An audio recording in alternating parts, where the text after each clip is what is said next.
Oh my God. I won't. Never I'm did. so happy. We love looking at lights. Yeah, hands on. Thank you so much. We're going to start our workshop. And first of all, I just want to welcome the sheriff and Ramsey County Sheriff's Office for being here with us today. We're thankful for the opportunity to be able to discuss our adult detention center. That will be our focus today as a component of the work that we are all doing to build a strong community that keeps everyone safe. So we'll be hearing today an overview of our jail population and gaining an understanding of work that is being done to mitigate to what is considered overpopulation today.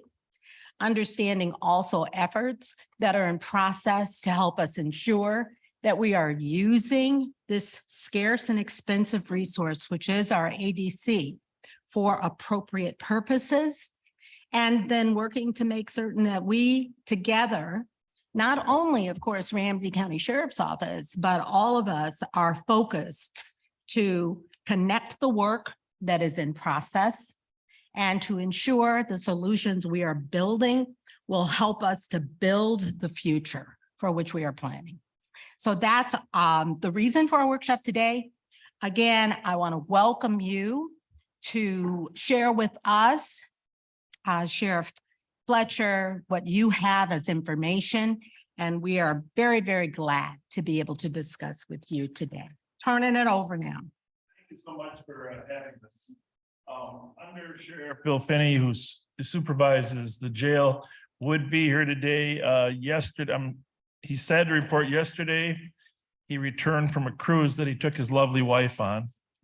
And he wasn't feeling very good when he got off the cruise. I don't know that he tested, but I know that he's not in good shape today, or he would love to be here and joining us talking about it. But he's a well-deserved vacation because the poor guy hasn't had much vacation since he took that job. So Kyle Mested will be making a presentation shortly, but just in summary, the facts that we're going to show you aren't very complicated.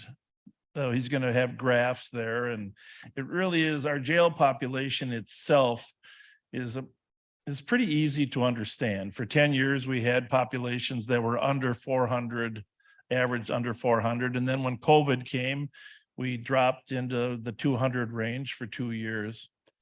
And for a variety of reasons, one, crime is greater now.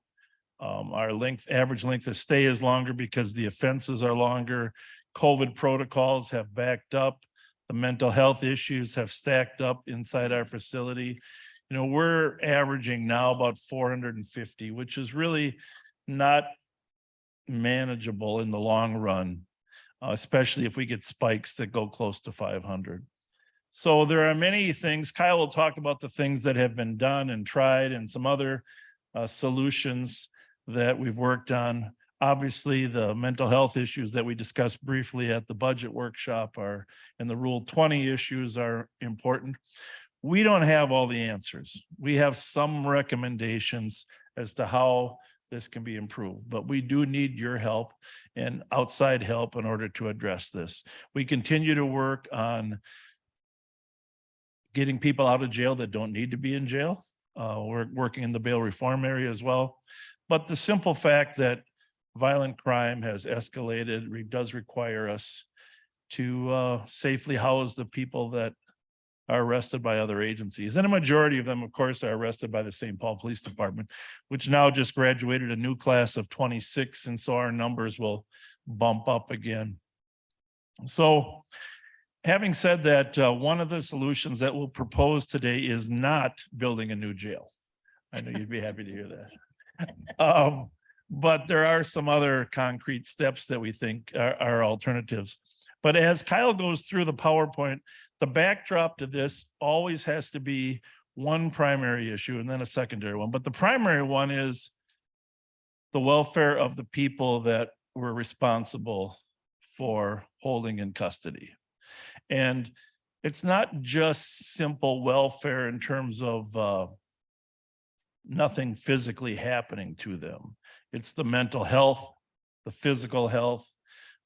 It's the emotional health. It's making sure that their chemical addiction has some form of treatment as well. We want them to come out of our jail with better assets than when they went in. And for those that are watching at home, our facility is a pretrial facility, so we have very few there that are there after they've gone to trial. Those usually go to the workhouse or the prison. But having said that, our average stay has increased from roughly 5 days to 11 days. We do have people that are there longer term. We have no ICE residents that are there for 400 days like there had been in the past. But it's not a great facility for longer term care. There isn't a ton of space for recreation. But I want you to imagine when COVID was down to 200, we were able to have one cell for one person. We were able to have more out time where they're not locked up because we don't like to have everybody out at the same time, typically 2 different tiers. So the wellness checks could be completed in a timely fashion. Sometimes when you're very crowded, it's hard getting those 15 to 30-minute wellness checks in. So there's a variety of complications for the inmate that surface when we're overcrowded. And that really has to be our primary concern here. Our secondary concern, of course, is the safety of the staff, because in overcrowding situations, tensions rise, people get upset with each other, staff has to intervene. Sometimes they're upset with the staff about food and other benefits, time out of the cell. Number one problem nationwide is when people are locked in for lengthy periods of time, they get angry. And to a certain extent, rightfully so. So obviously it impacts our overtime, as you know, as I discussed on this issue at the budget. But always be thinking about how do we provide the best atmosphere for those that are our responsibility as we go forward. I have MT Johnson with me, who is the assistant to Bill Finney. He can answer questions as well, but Kyle, why don't you go ahead and begin with the PowerPoint? Thank you, Sheriff, Madam Chair, Commissioners. The first part of the presentation focuses just with some background information as it relates to detention facilities, some terminology we'll be talking about and discussing. So Ramsey County does have 2 correctional facilities, the Adult Detention Center and the Ramsey County Correctional Facility. As the sheriff touched on, the Adult Detention Center is a pretrial facility designed to house folks until a court disposition is reached. And that falls under the sheriff's office. The correctional facility falls under community corrections, which is designed as a pretrial detention facility for longer term stays up to a year. And so, we're at 492 beds for our facility. 440 is the max with classification, which we'll talk about. And the ideal spot in terms of programming, housing, safety, and service provision is around 400 inmates. Correctional health through Ramsey County does provide healthcare services at our facility. On the programming side in the detention center, we have 2 smaller classrooms. We've had some limited programming opportunities during COVID, smaller recreational areas as well in the adult detention center, going to the point about making sure that when folks are in the county's care and custody, we're able to meet a variety of their needs. Mental health services are provided through social services with Ramsey County. And so rather it's the adult detention center or any other facility, each facility is rated for a number of beds, a maximum number of beds. To preserve classification, safety, proper inmate handling, a classification system's developed that we look at the criminal history, the special needs, whether it's mental health, medical, gender, COVID-19 precautions. And so that takes that maximum number of beds and brings it down a bit. We preserve classification because that has a significant impact on individuals in custody and staff as well for safety and security. And again, we like to be about the 400 inmate mark in terms of providing the highest quality of service and the maximum level of safety. Knowing that we can accommodate 440 with little to no interruption in services, but again, no more than 400 is where we would like to be at ideally. in terms of a maximum. Again, the big difference between a pretrial facility and a post-trial is that a pretrial facility is designed for shorter term stays. Pretrial facilities often lack programming space and recreation time just beyond the minimum requirements established by the state, whereas post-trial facilities have more resources, more opportunities, more recreation space. The question about the jail population. So the jail population really means who is in the county jail, and in this case, the adult detention center. We look at two measures, an average daily population and the average length of stay. We use these measures as an efficiency rating, so to speak, of the county's criminal justice system. So theoretically, less of a daily population, less of an average length of stay generally means that other system players are moving cases along in a more effective manner.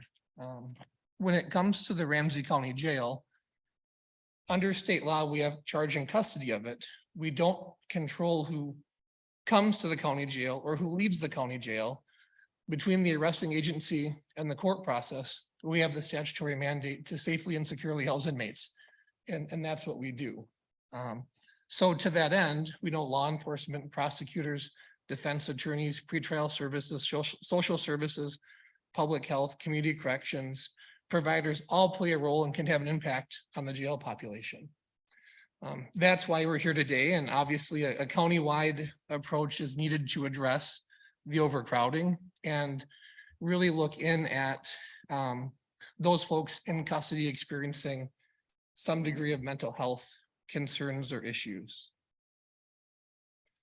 When we look at the jail population overall, there are some local and national trends that are pretty consistent. And those are two. We have more contact with individuals in the justice system with some form of mental health issues, and we have higher crime rates right now, especially around homicides, robbery, carjackings, gun violence. We see them both locally and nationally. It tends to affect our population. And another factor of our population is that with the COVID-19 pandemic, a significant number of court backlogs have occurred. At the same time, there's also a significant number of individuals in custody waiting for a Rule 20 evaluation or a court proceeding basically that assesses mental fitness and competence to help reach a disposition in that matter. So there's limited access to Rule 20 assessments. There's limited access at state facilities or hospital. And to quote MT's words, I think at one of the meetings we had is, you know, the jail sometimes in this case has become another mental health facility, which again, it's not designed to do. And so when we look at the major causes of the jail population and the overcrowding right now, we know there's a backlog because of courts. And that just is what it is because courts were on pause during the pandemic and there's a backlog there.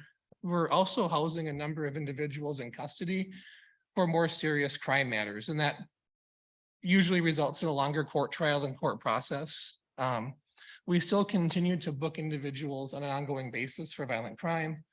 Limited access to Rule 20s also play an access issue to services that then in turn keeps the population high and overcrowded. And that we do have some folks in custody for probation parole violations.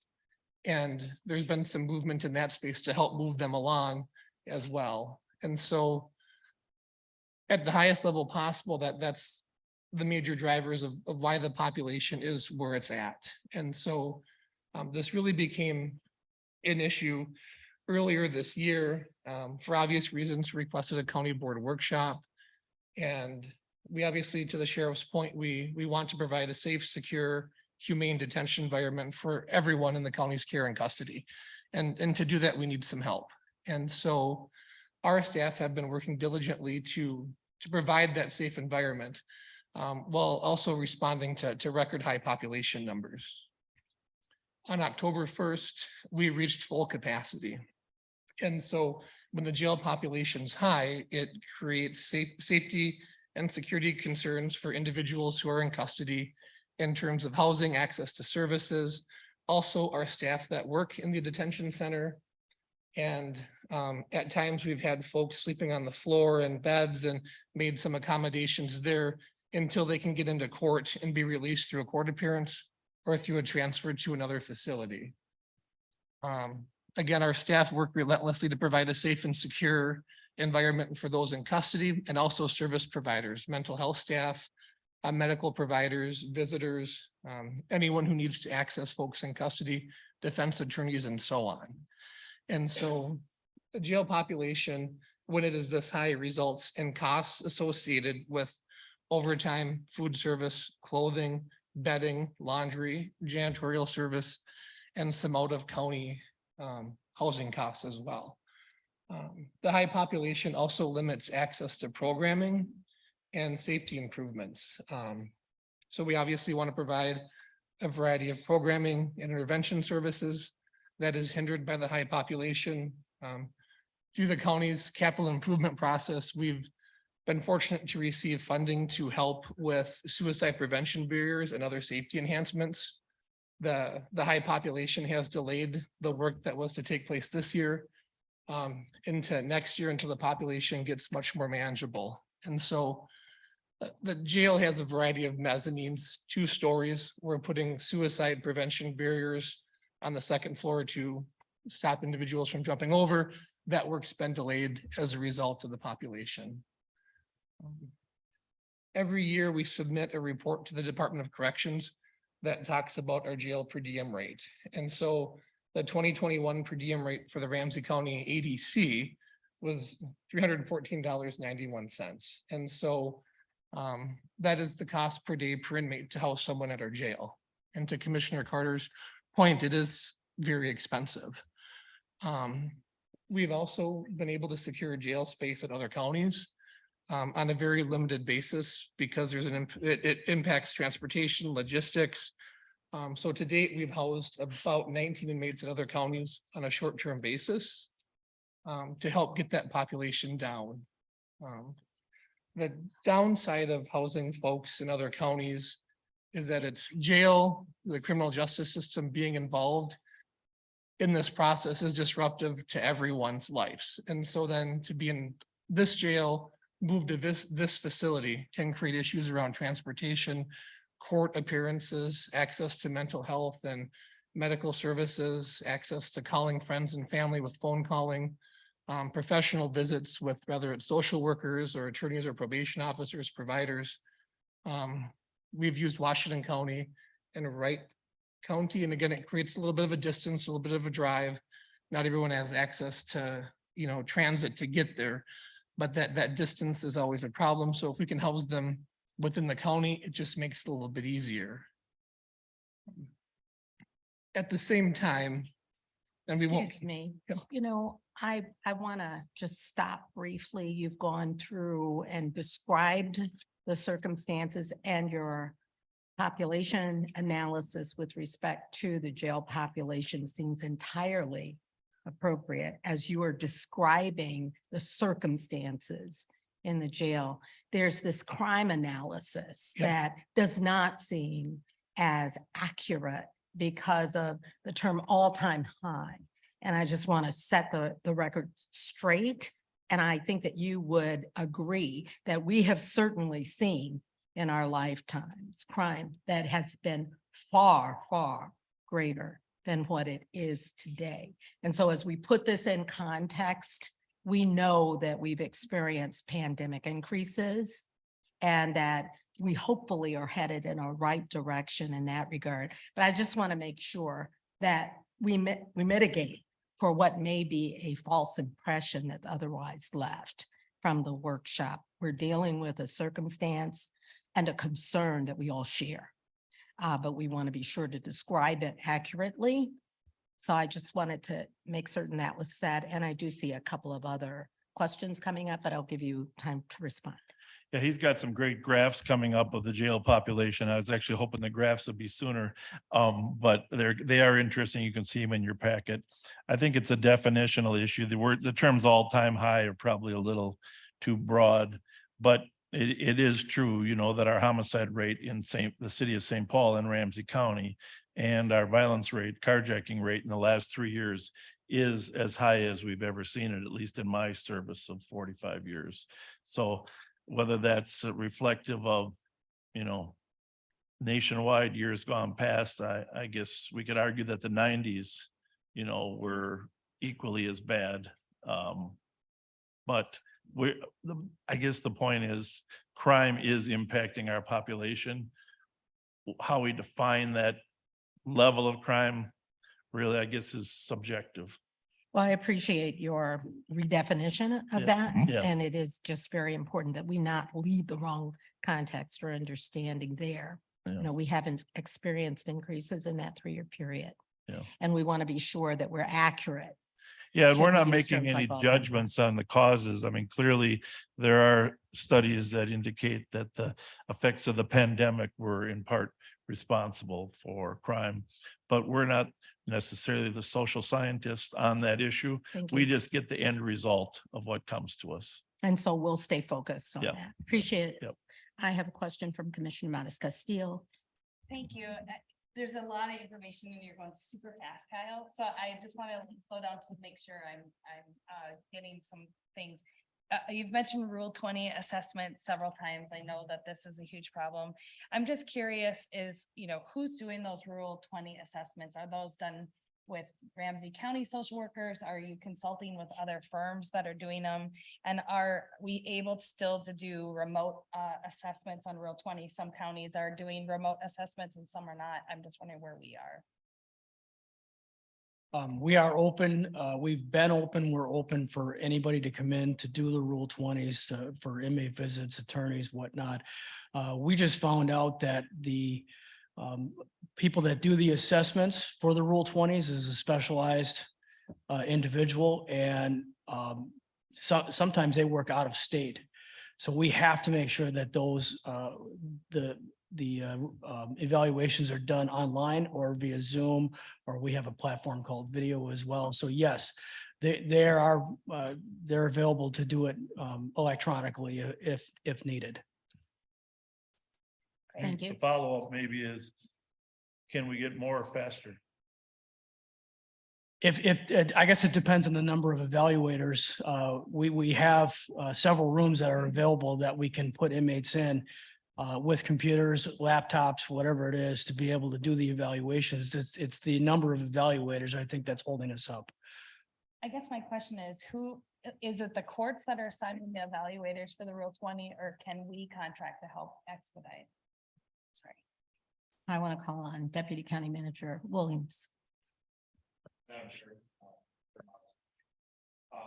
Courts contract with professional to do the Rule 20 evaluations. That has been clearly has been a bottleneck in the process.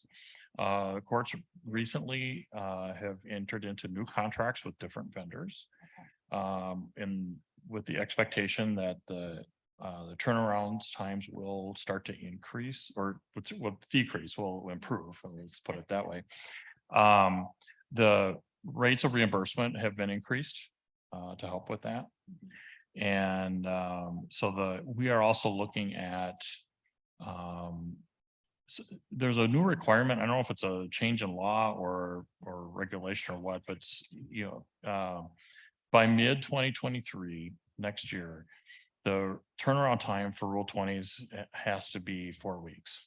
4 weeks. Yes, that's what I'm told. And I don't know what triggers the start of the clock on the 4 weeks, but we have been exploring behind the scenes the possibility of, is there some way to incentivize the new vendors to come into compliance with that timeline before they have to? In other words, can they move that up so we can, so we can move people through the system more quickly?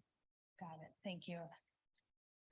Nicole, Yeah, can you just clarify the virtual Route 20 visits? I know when we had our last county courts meeting, they were concerned that that wouldn't be available any longer at the ADC, and I'm hearing it will, if necessary. How limited will it be for folks to be able to do that virtually rather than in person? I think there was some miscommunications on that. What we're limiting for Zoom and phone calls is mainly PSIs, and local attorney visits because they are local. They can come into our facility. Our facility is open. Again, we understand that a lot of the evaluations have to be done online because we're hearing that people as far as Texas are doing these evaluations. And we want to push them through. We're gonna make availability whenever they're available to be able to try to push these through to get inmates out of our facility. Thank you. That's helpful.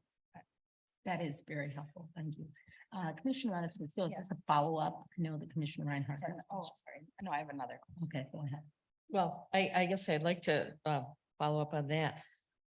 Because it seems to me that whenever, even if they are local, if it's something that will help move things through quicker, I would hope that arrangements can be made, that it's not just based on the location.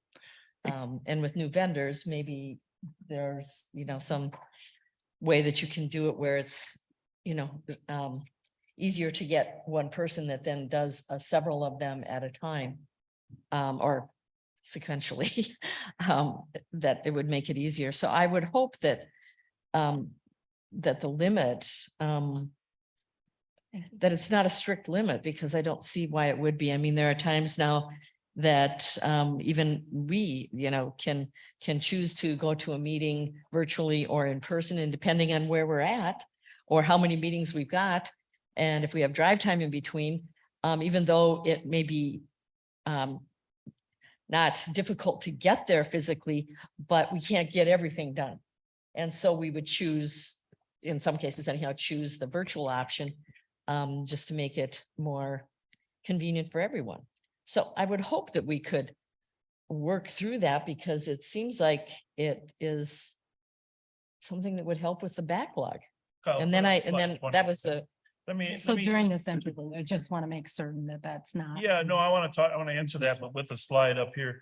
I think you're right. I think we Okay. need to do that, but I don't want the conversation to imply that if we solve the Rule 20 problem, we've somehow solved our problem. Probably the most meaningful slide here is in 21, just in terms of the type, because many of these hearings that we're waiting for are out of our control.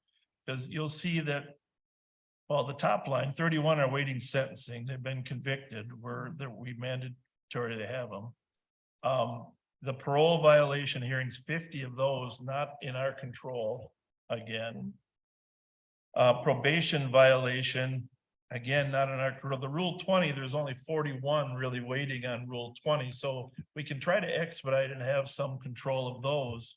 But then there's 111 with their court date scheduled by the court, and another 63 waiting for murder or attempted murder trial. So our problem is manageable in the micro, but this is a larger scale problem involving a lot of different parties. And I understand that. I was saying that whether it's Rule 20 or if there's other options to make things easier and more convenient for folks, I hope that we would be open to that. I hope I wasn't implying anyhow. I didn't mean to imply that if you solve that, the overcrowding would be done. But I do think that, so I wanted to reinforce the fact that I hope anyhow that part of the miscommunication was that you weren't going to allow it anymore. But even for those that are local, I would hope that it would be an option if they ask for it, that we can make that accommodation. Yes, ma'am, and I understand that. And what maybe the board doesn't understand is that it's very labor intensive for us to be able to utilize the electronics. A lot of times if the individual is a behavior issue, we're going to have a staff watching over them the entire time so they don't destroy the equipment that they're watching or having the evaluation on. If an individual comes in person, they're able to sit face to face with them or in a no contact area, so it's between glass, and they either are secure, but our staff can respond to that very quickly. Whereas the equipment that we use can be very, very expensive. And then if they destroy it, then we don't have access to that until they can replace it. And that could take some time sometimes. Well, I think that having a staff person there, if it moves people through quicker. There's pluses and minuses to all of it, but I would really hope that Mhm. that is something that you can figure out how to do that so that you get the right balance. Because if you get them through quicker, then you don't have to worry about them as long. We're trying. So. Thank you. We're trying. And so- I appreciate the question and hearing the response. It does seem as though that's an area for our ongoing focus as well. So, Wow.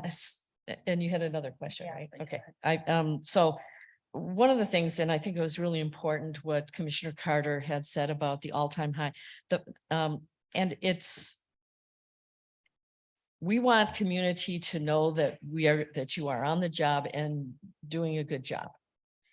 But quite frankly, I'm tired of the fear mongering. And it's not just at the county level, but when you say all-time high, that instills fear in people, that they're afraid to do something or go somewhere.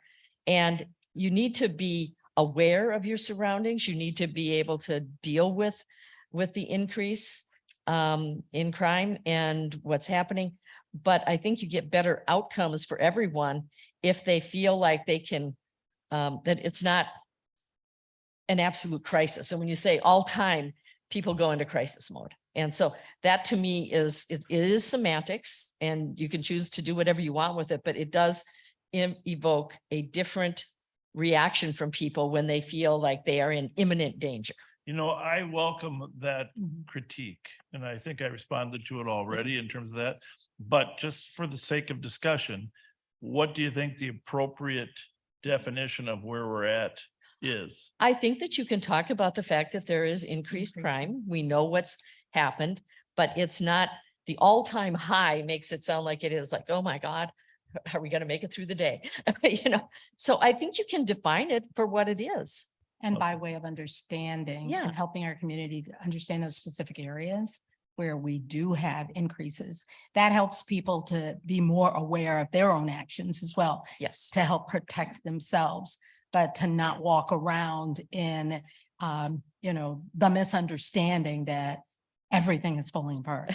So we do want to be careful, and you could say it's semantics, but it has an impact. Yeah. So it's not critiquing, It's okay. you're making people aware of what is happening in our community, but it is critiquing the impression that can be left if we're not careful about defining that accurately.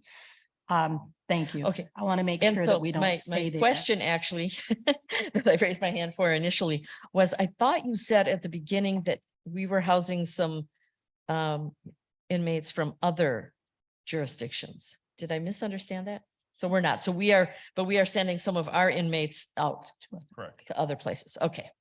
Thank you, Commissioner. And, Moses. and just on that point, and we probably won't get to all these slides, and Kyle actually just jump ahead to 26.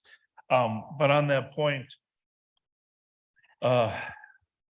we actually have stopped taking prisoners that have warrants in other counties because we just don't have room.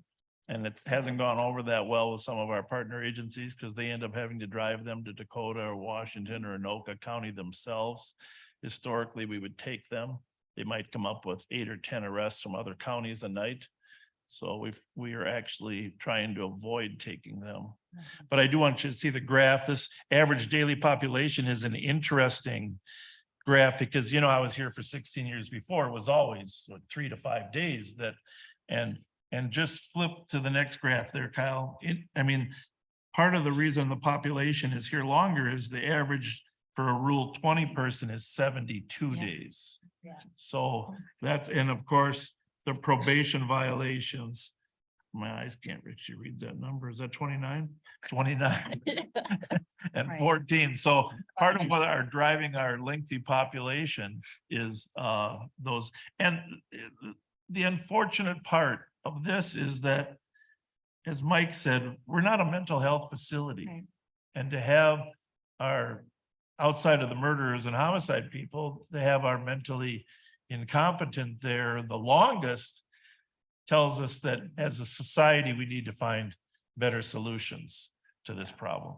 So, Well, and that does kind of go back to my previous point about making it easier and more convenient and hopefully getting the Rule 20s done quicker because you can do them virtually. And just to thank you for this kind of data, which does help us to Yeah. understand areas where we, working together with you and with our community, can and must make a difference. There's 2 slides if Kyle could just talk about it, and then I think we go to Scott Williams to talk about county efforts. Well, But if, I need we to still make have- certain okay, that I get back to Just- yeah. Commissioner Castillo.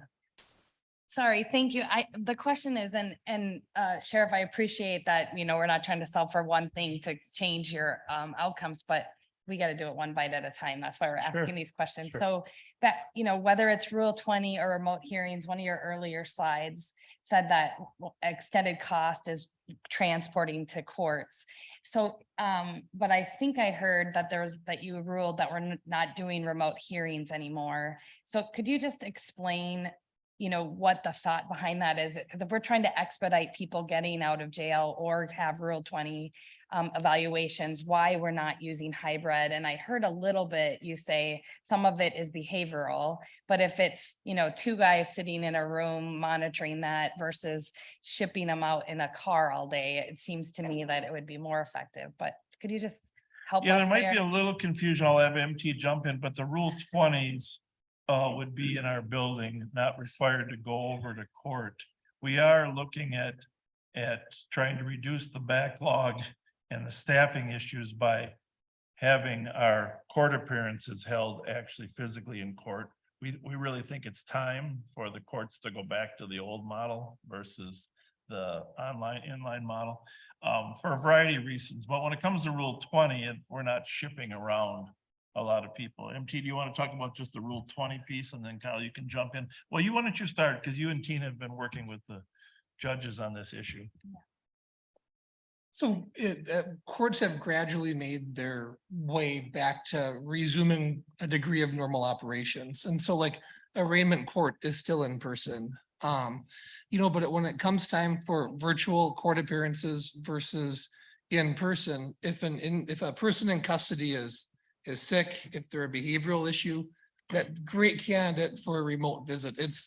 We did some estimates kind of on scratch paper. It's about 8 times faster to have an in-person court appearance than it is to do it between having 2 or 3 COs assigned. There's a limited number of interview rooms where we can house folks during the court appearances. You get that sidebar with the attorney, you get more interaction, you get better advice. When appearances are done virtually, our staff, correctional officers, beyond being correctional officers, then are an extension of the courts for paperwork, an extension of public defense to ensure all their paperwork is signed and faxed and coordinated. And that was something we could accommodate when the population was at 172 or 200 during the pandemic, but now it's become so labor intensive. And, when for a variety of reasons, the physical plant connectivity, we move folks to interview rooms for their court appearances. There's also the logistics of keeping inmates separate. So if Scott and I are in jail for a same or similar crime, we're going to do everything we can to make sure we don't talk to get our stories straight, And so, again, accommodating virtual hearings was a great piece during the pandemic when the population was much more manageable. Now it's just so labor intensive, and we've become an extension of the courts, extension of public defense, and so on. Yeah, and I can imagine we're trying to provide a sidebar conversation between the attorney and the inmate. And so we have to program who's going to be in there, and then we really have to step out while they're having that conversation. But sometimes equipment gets damaged while we're not there. We've determined it's more efficient to actually have in person unless there are other complicating issues. Yeah. It's for a variety of reasons, the efficiency, the effectiveness. But on the Rule 20s. If I can expand on that one point a little bit more is on the paperwork. A lot of times what we're asked of attorneys and other entities is to come in and print out paperwork and bring it to the inmate for a signature. We have to understand that when we're in front of the inmate, we're wearing our uniform and we're in a position of authority, and we're sliding a piece of paper across to them saying, sign this. And we don't know what it is. And it could be something to do with their case where they're pleading guilty or whatnot. So and they may have questions that we cannot answer, that their attorney can answer, or whoever asked us to serve this paperwork to them. So really that puts us in a very precarious position. Thank you for Thanks. That explaining is very helpful. Thank you. That's what I was looking for. Thank you. those parameters, and we appreciate that they're difficult decisions you have to make and impacts in the jail and on your staff, and where other partners have impacts that may mirror those. The conversation around that very much helps us to move in the right direction. So we appreciate your sharing. I have county manager who has a question that I've delayed, and I just need to call on him. We will move forward then. Thanks, Madam Chair. Sheriff Butcher, on slide 21, so the slide you highlighted a moment ago with and maybe Kyle, you can go back to it, the one with the population clusters, the line chart. I think my question broadly today, right? So you're sharing some of the data, and that's important as we talk about this. The other part is so how do we work collaboratively on issues that you all have continued to say, and we all agree are not one jurisdiction's ability to solve, like one area's to solve on its own. So as my question would be, and I know you start to get at 28, 29, 30, and then 33, 34, 35, those slides, you start to get at some of these things. Yeah. When you look at these bars and you make references to saying, we can't do it alone, what are the areas from your perspective that you think stand out as the ones most requiring like collaborative work together right now? So that we make sure we are prioritizing that those things are set up. Well, obviously, the longer line. I mean, those are the ones that will impact our population the best. And of course, the Rule 20s are, one of the longer lines. The parole violation hearings, we got to continue to push, as a state to have those and to move those individuals out. There are, does it make sense for us to have the ones that are sentenced? I mean, could The red bar. at the could top. the workhouse house the sentence? Normally they house sentenced prisoners, pending the final result. But to be frank with you, in terms of facilities and services and an environment, the Rule 20s would probably be better at the workhouse, because they could have a better environment while they're awaiting their assessment. I mean, really, in the long and the short of it is, one group of 30 to 40 inmates housed at the workhouse relieves this problem for the next couple of years and provides a better environment for the mentally ill than we're able to provide them. You saw that they're there for 72 days. It's a much better environment at the workhouse for them than it is in our facility for 72 days. So if I was to try to knock off a piece, it would be, find a place that's better for the inmates that have the mental health issues, and, figure out who staffs that, but they have a facility that's much kinder than ours. No, I think, well, I said no, and I got thanks. Just my only comment is I appreciate that, because any bar on here cuts down the numbers. That mathematically makes sense, but figuring out what bar is the right one and that all the right folks are working together in the right rooms to make progress is a big piece that I'm just trying to listen for as we hear today. So I'm gonna go back on mute, and I appreciate sharing that comment. Well, and obviously we should continue to work on a variety. I mean, the 111 that are waiting the next court date, the faster the court can move through those cases and get them disposed, that number will shrink. Part of that backlog is because of COVID. Once we get through there, I think that'll save us in the next couple of years. There's a lot of collaborative work that needs to be done. Commissioner McDonough?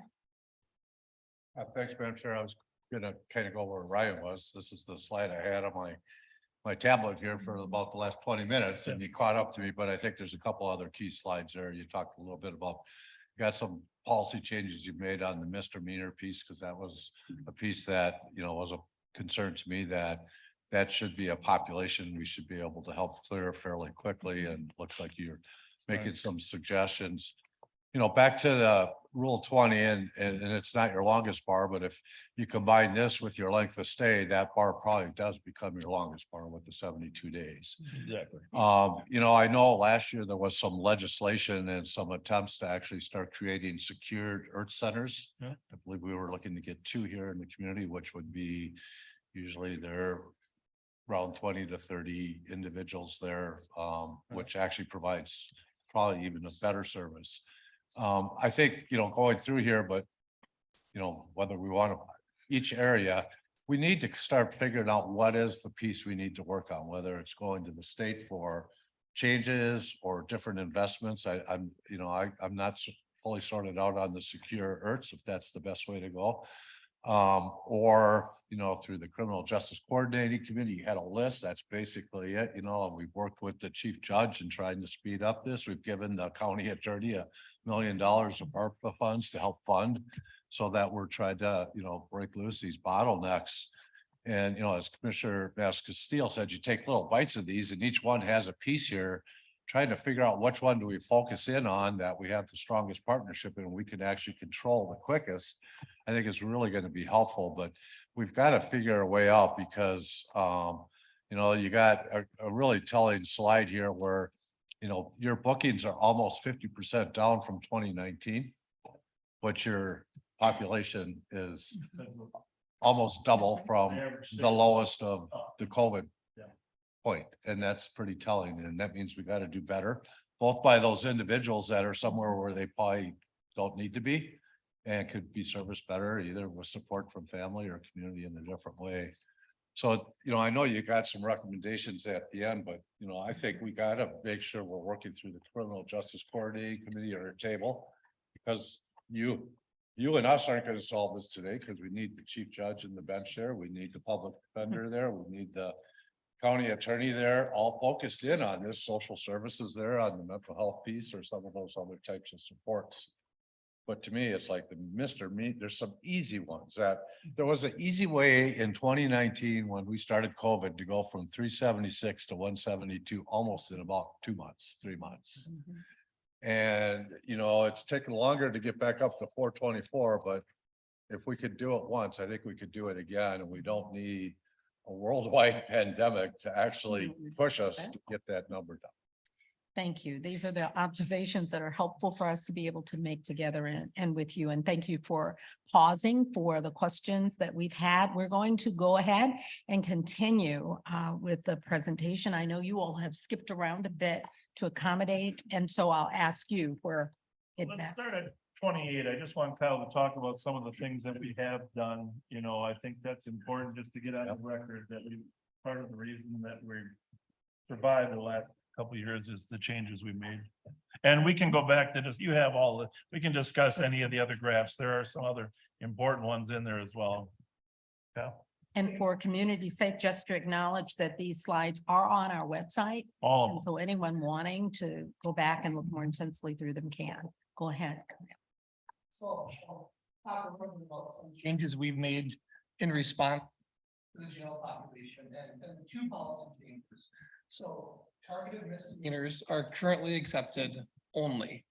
So more serious offenses are only being booked, and those would include those related to domestic violence, 5th degree assault, 4th degree DWI, matters of orders for protection, interference, stalking, harassment, restraining orders, indecent exposure, and domestic abuse, no contact orders. So those are the targeted misdemeanors we're accepting. Other misdemeanors as a standalone charge are not being accepted. They're dealt with in another process.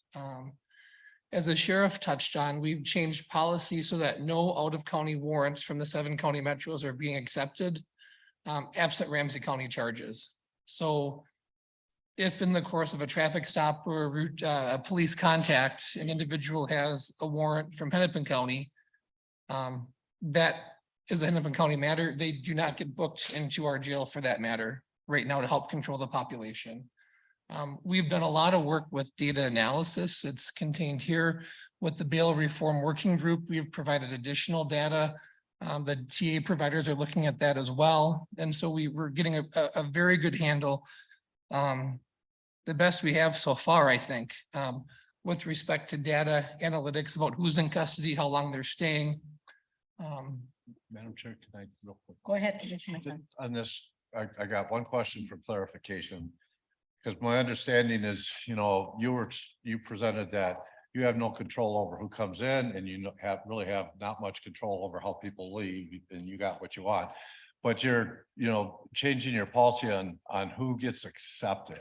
That's why I need to get an understanding. How much flexibility do you have?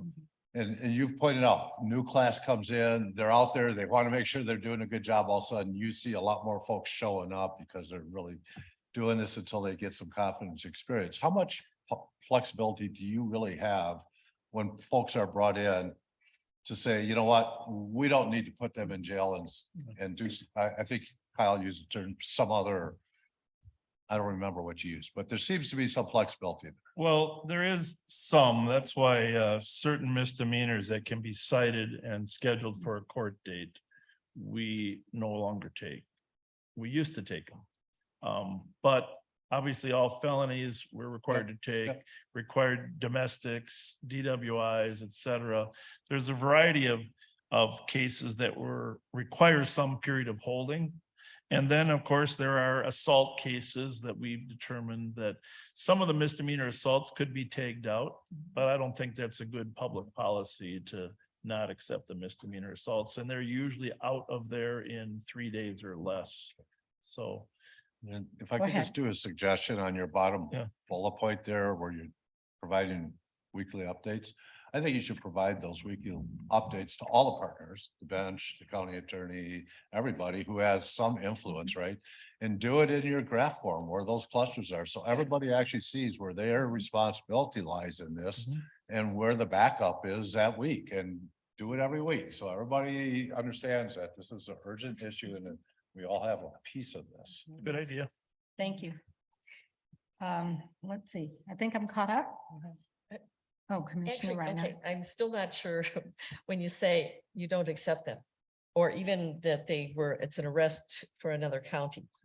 Yeah. So do they come to the jail and you say we won't accept them? Well, it's happened that way. But I mean, Um, what happens to them? I mean, They end up driving them to the other county or meeting a squad from that county halfway and handing them off. Well, we're responsible for any warrant in Ramsey County or felony in Ramsey County. We have to take, there's no debate.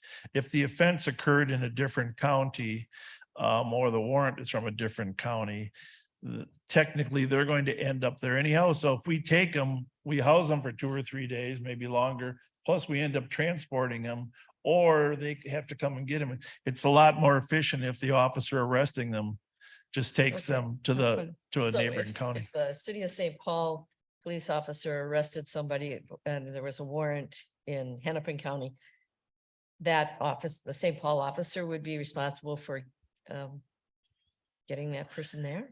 Yes, Okay. because of our overcrowding, that's Okay. a policy we've implemented. I'm not saying it's the best policy long-term, but there's a balancing act between the crowded conditions in our jail and the time on the street that the St. Paul officers could get back on the street. And at some point, we have to protect the safety and security of our facility. And for the non-targeted misdemeanor, Pardon me? and for the non-targeted misdemeanor. Yes, Same well, they question. can cite them, they can bring them in, they can arrest them, bring them in.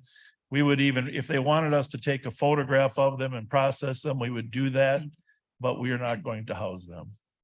Thank you. Can I just, and Go then ahead. and Sheriff, just to make sure, you also sent out like a policy memo, or I don't know if that's what you would call it, to the agencies in the county, so they're aware of the policy prior to finding out that day. Absolutely. Yeah. Thank you. Okay, moving on. Okay, I'm sorry. No, not moving on. I see. Commissioner Okay, Reiner. so on page 26, it says the efforts to reduce the jail population, the way it reads is that you are providing weekly updates to the county board Mhm. and county management, but I haven't seen that. I haven't gotten any yet. Kyle? They haven't been consistent, but we get them Once in a while. periodically. I think you better hear from Kyle. I think Okay, he's let- pretty okay, proud of those let's updates. just double check. Yeah, thank you, Kyle. I know we've done quite a few. Bill took some, Under Sheriff Finney took some vacation. I had some time out of the office, but I think we're up to 9 or 10, but I know Under Sheriff Finney's been sending them, I think. So either And way, we'll so- make sure everybody gets I all of them. know I've seen one, I Okay. believe. Now, I would also check in. We'll send you the backlog ones too. Okay, Yeah, all right. just like the courts.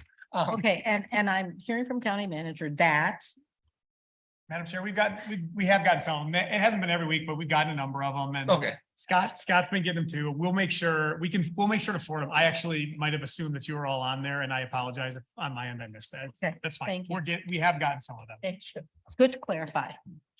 I think I saw Nicole. So I guess I don't want to jump ahead, but I mean, you've talked about more space at RCCF and utilizing that space. I guess I have questions about it. Several questions about it. The first one would be, I understand they have more programming and resources there. Are folks who haven't been convicted of a crime able to access that programming if they're in that facility? Or how does the funding work? Is it required that they're already found guilty of a crime to be able to benefit from that programming? I think it's permissible to have that programming for anyone that the county chooses to allow the programming for. And I think it's safe to say that that's a thought about an option. Yeah. You know, as we look at comprehensive solutions across the board for all Yeah. of these areas. I have several questions on that. So Yeah. Yeah. That was the first one. It's no Yeah. good if we move them there and there's no way for them to actually access that programming. I don't think that's prohibited. They may have a policy in terms of who gets those services, but I don't think it's prohibited. And how would funding work to pay? Currently, we're paying for jail spaces at other county facilities. Would there be a budgetary transfer to compensate, to balance out the budget for that? I think that is the issue of the day. Okay. How we go about doing that, and a frank, candid discussion with the county manager on if that was identified as one of 3 or 4 options, how that would be funded. If we had the staff available to do an extension, we would be glad to send staff. I don't know that we do. In fact, as of this moment, we don't. I'm not sure if the workhouse has enough staff, but they do have enough beds. So the question is, it's really a conversation of, if you look at that as an option, how do we proceed? And And how so- does the cost compare to housing 30 inmates at a remote facility with the transportation time? And I would add that all of those factors are yet to be understood, Yes. you know, in terms of costs and how we manage the costs, whether in fact there is actual capacity, because we're not solving for one concern in the county at a time. You know, we have other issues that continue to be debated and reviewed as well. So there are a lot of factors that we would need to entertain, and this is the opportunity to surface what some of those options might be. There will be deeper work needed in order to understand how those options might actually be implemented. Yeah, and I think for me that's where I'm going. Like I see like, okay, there sure seem to be a lot more open beds, but I want to get more information about, you know, what is the cost per day at RCCF? You know, we've got people there. What is the cost per day for maintaining that? How does that differ from outside county facilities? And how is that money transferred? I have some concerns about moving anyone to a jail who has not been found guilty of a crime. For me, there's like a constitutional concern there. Certainly someone with a parole or probation violation has previously been convicted of a crime, so I'm less concerned about that. But someone who's awaiting a Rule 20 assessment, who might not even be competent to stand trial for a crime if they haven't already been convicted of one, it's more problematic, even though I know that's our hardest group. There's a challenge there. And so, I also recognize that we have, a question is, will folks be offered a choice at all in this process if they haven't been convicted of a crime? What are the what's the capacity for family visits as people are longer in the ADC, they might be deprived of being able to see their families or children. Is that more amenable at our CCF? And can we offer it more readily to people with, children, small children in their homes who might want to maintain that connection? I guess I have a lot of questions about how that would work because it doesn't seem as simple as, well, those beds are there and we can use them. And I agree with other stuff that's been going on that we need to, as much as possible, continue working with our courts and making it as easy as possible to get through those Rule 20 assessments. And I know at the last county courts meeting discussing the need for Ramsey County Attorney's Office that to really be able to bring on additional folks to get through that backlog is a big piece of it. And our work with the courts and state. I just don't want to create a funnel where this just becomes an ongoing, just assumed folks are going to be at our CCF. So I think the question is if that's going to be why, when, for how long, and how do we balance the budget on that piece. So I more questions than I think I have answers for in this. They're all great questions. I appreciate that. They're all great questions and things that should be discussed. I want to go back to the presentation, but I also have a county manager who'd like to register a few thoughts in that regard. Madam Chair, Commissioner Feather, I can't answer all of those questions right now, but you nailed Now. them. Sorry. No, what I wanted to say was, I think we need a marker for what does progress look like here in terms of moving from the data piece where we're starting here and the important conversation with it. You mentioned county courts. We heard different puzzle pieces there. I mean, I would say like in Q1, we need to get to a place where as a board, you're able to hear from a collective presentation that involves all the different stakeholders you're hearing from right now in a collective way with some solutions on some of the, I'll say the horizontal bars that Sheriff Fletcher referenced as important on slide 21. And I want to allow for the idea that I think you're actually pretty close on the horizontal bars in agreement from what I've heard with the other partners. I don't think there's a wide disagreement, but I think that's what we need to get to here is we need to have the next step is the tangible piece of we collectively believe there are solutions. These are what some of them look like. And that's the benches, corrections, it's the sheriff's office, and it's the county attorney's office together. And there are some places where we need to get that work plugged into here to make sure that's the next steps as we go. Thank you. All right, we're gonna go to Commissioner. I saw McGuire first and then McDonough. Thank you, Madam Chair, just because I want to add my questions to those and my observations and just to say thank you. Yes, I think we need to have those benchmarks so that we can know if we're making progress or not. I'm just looking at the Rule 20. I mean, this is my big question with all this data right now is, yes, we need more evaluators out there. And when you say on page, there's 3 pages where you reference them, 21, page 21, where you say we're having, 21 is where the bar is, where they're waiting for I don't know which of these are Rule 20, waiting for Rule 21, Rule 20, they're 41. Then you go to page 40 or page 27, where it says Rule 20 evaluations. Are they still waiting at this point? Or are they are there 72 or have they already had it? And that scale, is that still waiting? That's or the average. Had it? That's the average number of days that they spend. That they spend in waiting for a Rule 20 evaluation. Or in our facility, and then once they're evaluated, that's the time they're with us. Okay, so then they're waiting, either waiting or evaluated. And once they're evaluated, yes, I have a lot of questions, like what percentage of them are evaluated to have a mental health issue? Then they still stay in the jail, even with the mental health issue, because there's nowhere else for them to go. Well, Or that's what an do they interesting stay issue. in That there. it's As a great issue. As a Rule 20. So then I have these questions like, okay, what percentage of our population is sitting in jail when they really need mental health and how much services are we getting? Well, I'm just gonna answer briefly. County Attorney and John Choi are working on that issue of the state not having facilities or an answer to that question. And we would love to come back and talk more about that. In fact, we're meeting, the County Attorneys Association and the Sheriff's Association is meeting to talk about whether we need new legislation in order to make sure there's facilities for those individuals. Did you want to? Surfacing issues that we will need to come back to. Right, Yes, yes, yes. thank you, And Madam I Chair. do appreciate Yeah. that there's deeper knowledge that we want to have. so that we can collaborate. Okay. Well, and you've seen some reports in the news about some of these issues in Hennepin and Scott County, Carver Yeah. County. You know, Well, we need to get to the bottom of it. Well, and we all know this nationally, statewide, it's one of the top Right. issues in all of our counties is mental health Yeah. in jails. So we. know Thank this is you. The case, so thank you. Thank you for the question, Commissioner McGuire, and you were first, but Commissioner McDonough has been holding for a while. Thank you. No? Okay. All right. Let's move on. Well, can we, actually, everything on slide 29 has already been discussed. Let's go to Scott Williams and make sure he can talk about his efforts there on slide 30. Thank you, Sheriff. Madam Chair, Commissioners, I'm gonna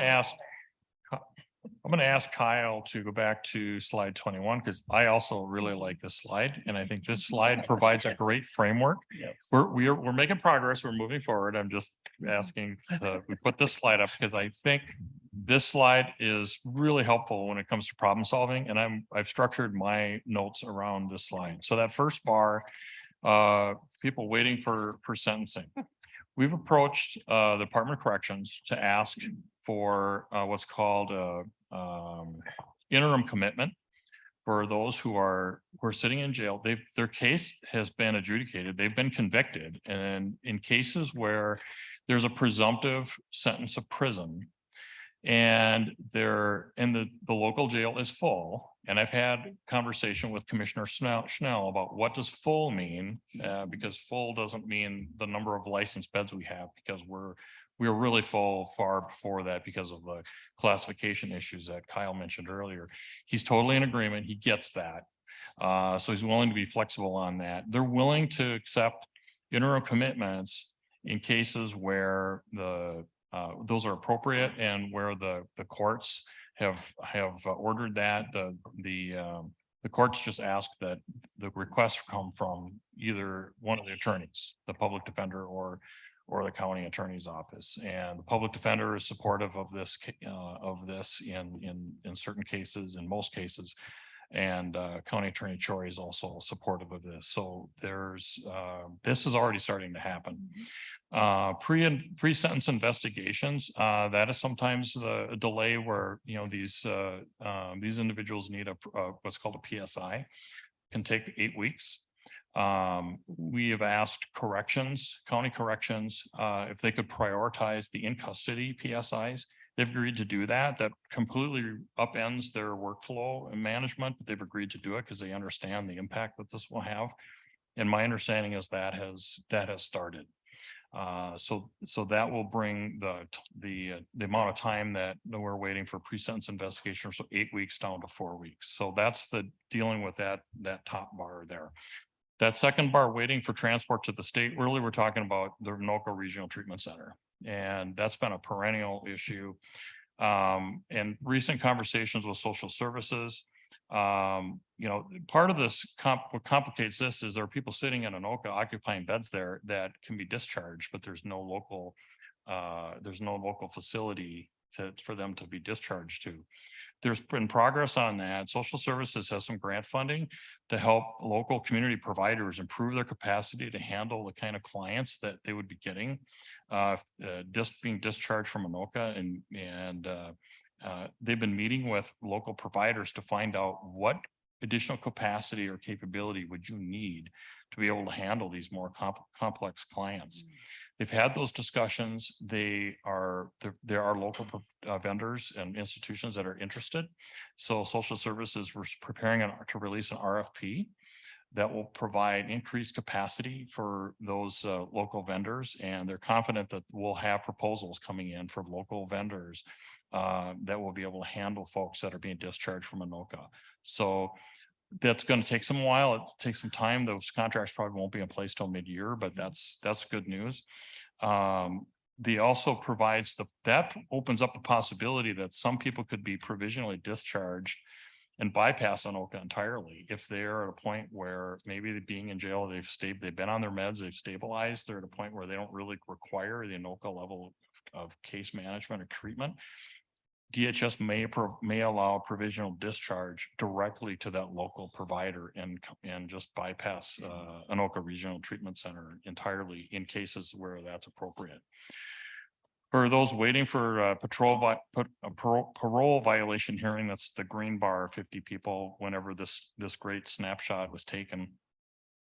In talking with the state DOC, the majority of these are folks that are in on new charges. These aren't, most of these are not technical violations that are awaiting a DOC hearing. They're in on new charges. The DOC needs those new charges to be adjudicated before they can do their hearing. There's a workaround. I have to credit Judge Castro. He's been really leaning in hard here and has been working very hard. He and I have been talking frequently. And Judge Castro has asked if DOC would, if there's a way for the individual to waive the timeline of their hearing, their parole hearing, until the case is resolved. In that event, the DOC would be willing to take the person from the ADC back to prison while they're waiting for their case to work their way through the court. This could be quite a few people. I've talked to the public defender. The public defender is supportive of this in many cases, probably most cases. There are a few exceptions. There's an agreement. Judge Castro's been working with the DOC on the language for this, and the public defender is now leaning in and working on what we hope is a near final agreement. So there is progress there. And again, it's 26 people. It's not a lot, but even if, it's going to be making progress on each one of these bars is what's going to, is really going to help us here. For those who are waiting for probation violations for probation violations versus parole. With the DOC, we're talking about parole. I may have misspoke, but in terms of probation violations, most of them are in on new charges as well. There are probably few, if any, in on technical violations. Those get, I'm told by Director Monica Long, they get pretty quick turnaround. So they're not going to be in jail for very long unless they're in on new charges, which most of these probably are. The yellow bar, Rule 20, we've talked a lot about Rule 20. Not much to add there other than as we have conversations around the gives and takes and where are we looking at additional costs and where do we want to make those investments? Something like maybe adding a staff person to case manage everyone who's in there on Rule 20. We do have mental health supports in jail, but I don't think there's anybody who's specifically tasked to case manage the Rule 20s. That would be an additional expense, but weigh that against, okay, it's costing us $300 a day in our jail. It's costing us money if we're housing people in other jails. We've got additional food costs, overtime. Let's balance that against the cost of maybe having another social services person. So those just one possible solution there. Another thing that came up fairly recently, this is really interesting, and I have a meeting with Judge Brown on this tomorrow, is combining Rule 20 assessments with what used to be called Rule 25 chemical or substance abuse assessments, but are now being called comprehensive assessments, essentially doing those two things concurrently. We all know the challenges around Rule 20, but if we do a comprehensive assessment at the same time, we might be struggling to find a placement for someone who's going through a Rule 20 process, but finding a placement for somebody who needs chemical, that's easy and quickly. So we can get a placement for someone to go through substance abuse treatment right away. And while they're there working on their issues there, we can be working through the Rule 20 process. So instead of being in jail, they're being treated for chemical dependency. So that's something really exciting, and that's something that came fairly recently with our conversations with the bench. So I'm going to be working on that, tomorrow with Judge Brown. The social services is looking at adding they do have the ability to do comprehensive assessments, but it's a staffing issue for them. They're looking at needing to get staffed up for that. They do have the positions, but it's a recruiting issue. It's a special licensure. But if they can get staffed up for it, they can increase their capacity to be able to do the comprehensive assessments. The green bar we talked about, the 111 who are waiting for court. I mean, that's the big challenge. That's the COVID backlog. The courts did one in custody special calendar in September and October. Initially optimistic that they were going to be able to resolve something like 90 cases. It turned out to be maybe about a third of that. I know there were some, in talking with the courts, there were some logistical challenges around movement of the defendants. I don't know all the details on that, but that would require more, I think a deeper dive with courts before they'd be willing to look at another in custody resolution event. They do have other resolution events planned, but at this time, none of them are in custody. And of course, the last bar there, the yellow bar, waiting trial for murder or attempted murder, those are some of our more complex cases. They're resource intensive, they're longer trials. And it's not just a court. It's not just court resources that are the bottleneck there, but attorneys, defense attorneys, prosecuting attorneys. We have provided some additional support for county attorney's office there, but I think it's a combination of some fairly newer attorneys that are new to this work. And heavy caseloads, and also some challenges in recruiting additional prosecutors. Just they're having recruitment issues just like everyone else is. So it's really, in my view, it's an all of the above approach, and I love this chart that Kyle did. And I've actually been using this as in my conversations as I've been going around having constant conversations with all of our, not just justice partners, but systems partner, looking at what can we do in each one of these categories, and not just what can we do temporarily, but what, how many of these solutions can be long-term and or permanent. Not all of them can, but I think most of them can be. Thank you. I want to call on Commissioner McDonough and then Commissioner Maskowski. I appreciate the approach. That slide is like a slide, right? And I think, having strategic conversations about each one, because there's different solutions. Trying to get our heads around where we can get the biggest bang for our effort to have the impact on the actual number of folks in jail and the length that they spend in jail. But I think there's a piece here that we haven't talked about a lot, and it needs to make sure it's one of these priorities, right? Because I hear some solutions, right? Potentially just moving them over to our correctional facility. While they're still in a correctional bed, they're still in the correctional system.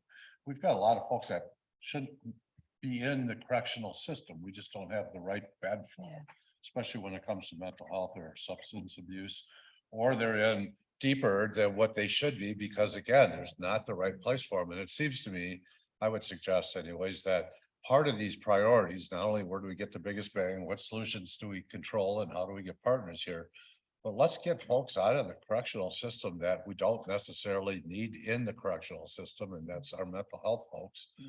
And part of that benefit there is they're in the right bed for the right services, but that bed tends to be a lot cheaper than a correctional bed. But I think we want to make sure, I would suggest, as we're working together as a broader, that is an acknowledged priority, is the individuals are in the right bed getting the right services. Because sometimes it's easy to just find another bed, but it's not necessarily the right solution for that individual. And if we're going to put this kind of effort into it, I would hope that we're trying to at least find the right solution for that individual, rather than just trying to solve a numbers problem at the jail, or how we support those individuals or our employees who are trying to meet their needs, but actually focus in on who's coming through that door. And let's get them where they really should be. Because the correctional facility could certainly be an easy solution. But I get concerned. I'm aware of the pendulum, right? I mean, we go this way too far, and then all of a sudden we got to go this way too far. Let's make sure that we kind of find this sweet spot. We got the right people that we're afraid of in jail, protecting the public, making sure we're safe. But let's make sure we're not going too far on the reach, that we get the people that we're not afraid of, we might be mad at, or they just might need some really intensive help and support in the community, and we don't use the correctional system to meet those needs. Well said, and thankful for the opportunity to see this data and information and have it parsed out so well for us today, so that we can move in that direction. Thank you very, very much. Let's see, that's here. It was over here. Yeah, Thank thank you. Commissioner Maskowski. Thank you. And I know we didn't get through your slides. You put this great packet. I did look at it, so thank you. And we didn't get through it in the right order, but this is the way, this is a workshop. We're working it, so I really appreciate it. And I think what's important, and I know you know, each of us are trying to solve our own problem, and you've got overcrowding and you want to solve it right now. But I actually think, kind of going off what Jim said, without this healthy tension, and there's tension here, we don't actually solve a problem. We just move it around, you know, like the little coconut cups, right? Whatever it is. And so this healthy tension here makes us actually roll up our sleeves and say, what do we have to do to reduce these numbers on this slide, like Scott laid out? And we're all at the table. So yay, here we are all at the same table having this conversation together. And you're right, we need to invite the judges to the same table, the courts, to make sure we're solving for the same. I want us to consider, as we're doing this work together and getting these numbers down, you know, even if we solve for any one of these lines on slide 21, that gets us below your magic number mark that you started this conversation with. We want to stay below 400 and then ultimately lower than that, but let's start at 400. And so if we can do any of these lines, so Scott, you gave us a really good updates on, you got a lot of things moving all at the same time. I think what would be helpful is to see strategic timelines so we know which one of those lines are moving. I know you're doing it all at once, but maybe we need to go and focus. The other thing I'm hearing, that is, I hope everyone is hearing, is we are all in alignment that there is a mental health crisis and we're solving it by putting people in jail. And I know it's in our legislative package. I'm glad to hear you and the county attorney are working on some strategies with the Sheriff's Association and the County Attorneys Association. I can assure you that the Association of Minnesota Counties is there. That's a pretty big collective to say, when we closed our treatment hospitals, we created this problem that we're now experiencing in 2022, and we need to really do something differently. So it's something that we can go together and raise an issue to plan and to address these problems differently. And then in the short term, that we're collectively looking at what's the corrections best practices to make sure that we're actually treating people and not just, you know, locking them up forever and forgetting about them. My fear is that we move people to the correctional facility to another bed. We refill the beds we have. Now we have a bigger problem and we're not forced to actually address it until there's a healthy tension here that says we can't look away from this. We're in a crisis and we got to solve for a crisis. And the last 2 years has proven we're really good at solving for crises. So let's do this together and keep that healthy tension so that we can really look at how do we hone this down and then use this collectively on January 3rd when they kick off over at the Capitol to say, we have to solve for this and here it is in your yard. Thank you. Just on that one point, rest assured that jail capacity is not like $100 in a teenager's pocket. Just because we have it doesn't mean we're gonna try to fill it. We don't try to fill it. We just accept who comes and we try to reduce the number and save those beds for the future. I know I've heard that before in other corners. Well, if we move some people, we won't intentionally fill anything. We would rather have it lower. Yeah. It's safer for all of our staff too, if it's lower. Yeah. It's And that not just wasn't, about you. and that wasn't an accusation or just about you, is that I think that's all of us, right? If you give yourself a little more space, you spread out, right? And Yeah. so for us to collectively wrestle with this, Yes. this space. Commissioner Reinhardt. Well, and I also want to thank Kyle and the sheriff's office for slide 21, because I think that breaking it down so that we have areas where we can focus on, and as Scott stated, there's something that we can do on every single one of these lines. And that makes it more manageable, because sometimes there are big issues. I mean, climate change is one. It's so big that people kind of back away because they don't know what to do. And so by being able to break it down into these sections, I think makes it easier to then try to take, if we can even reduce a few out of each of these lines, depending on all the work that you're doing in working with the sheriff's office on it. I think one other part, and it's in here in your slides, but I think would be a nice overlay on this, or I don't know how you actually set it up, but to keep these categories, but then add in the number of days that the average days that they are there, because that contributes as much to, or more in some cases, to overcrowding than what they're actually in there for. Because when you talk about the 41 waiting for Rule 20 evaluation and their average stay is 72 days, that's a multiplier. So it would be nice if there was some way, I'm sure there is, for people that know how to do that, is to get the overlay so that we can really see the depth and breadth of the issue. And that might help us as far as what some of the solutions might be as well. Absolutely. But thank you for putting it together this way, because it does make it easier to try to deal with. And I think we all appreciate that. So it's clear we're focused on 21, but I know there are other slides that were before, great information, and some after. And I just want to go back to the sheriff and give opportunity for winding up our discussion as we move forward.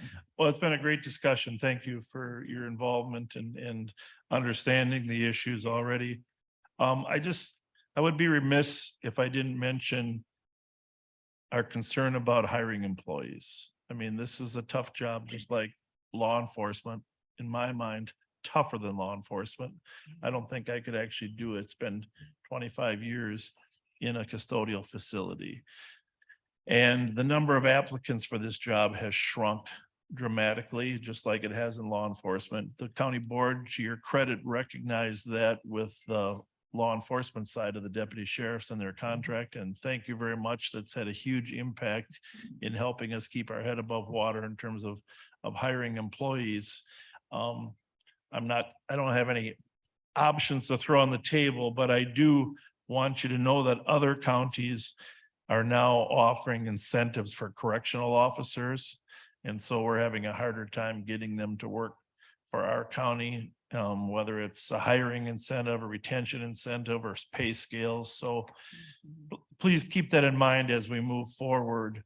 It's a different union, of course, than the deputies, but if we're going to be successful, we're down to about a third of the applicants that we had in 2018 in a 4-year period. And of course, we want to have high quality applicants that are in there in custody of, the inmates that are in there. So I just want to mention that in closing. Thank We you. appreciate the challenges and, Thank you. Acknowledge our concern and continuing look with you at what we can do to make certain that we're providing for the health and wellness and also the motivation of our team. Have those concerns in other areas as well. And we continue to be partners in making certain that we can fill out that county team with the people and the quality that we need. I just want to thank everyone. This has been quite an opportunity to delve in together on this area of concern. It is not a time when we have been able to get to the solutions, but we certainly have slide 21. And we are going to continue to invest together. Thank you to the Sheriff's Department. Thank you to Deputy County Manager Williams. Thank you all for being here with us today. We want to continue to work together. We appreciate the updates that you are giving us. We appreciate the work that you're doing in your purview and authority to make certain to address those populations that need to be in our jail and make sure that we are not using that resource for those who do not, to the extent that you are able to do alone. We appreciate that attention ongoing. And we also acknowledge that there is work that you are doing together with others, such as the bail reform work, which you've mentioned we haven't heard a lot about, but we'll want to hear more about, as well as those other extended partners who are working either together with you or in their own purview, such as Deputy County Manager Williams has brought to light in this presentation. We want to make sure we're connecting that and achieving the very best of the outcomes that we're expecting from all of that work.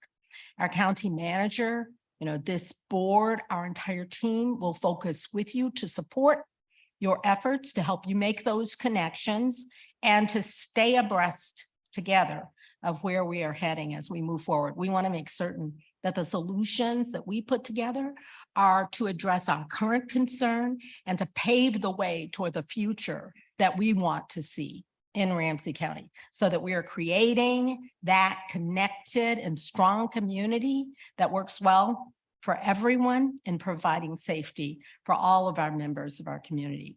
We are looking forward then to a first quarter opportunity to bring together a collaborative presentation to acknowledge what we've been able to glean in terms of additional information and where we want to go. So thank you, thank you, thank you. One last thought, just one. One last thought. We did this in the late nineties when we prepared to figure out the problem when we built the new facility. There was something called the Jail Facilities Committee that was a combination of staffs like Scott and some outsiders. I'm suggesting that maybe we capture Jim McDonough after he leaves here and have him coordinate a jail facilities committee that has some outsiders. He obviously has some interest. We shouldn't lose what he brings to Yeah. the county, and some type of committee involving some people that are no longer in We government appreciate that that. could help us move this agenda forward. So that's my idea. I'm gonna answer for Jim. I bet he won't do it. No. Lots of ideas. The idea of capturing his knowledge is great. You know, I don't want to answer completely for you, so I'm gonna hedge on a little bit. But my sense is that you would certainly be willing to participate in that strong communities, including the jails as a focus. Thank you. Jim, let's give it to you to close us out. Oh, Jim. I would just say we're adjourned. If you give it to me, Tony, those are my words. Thank you very much.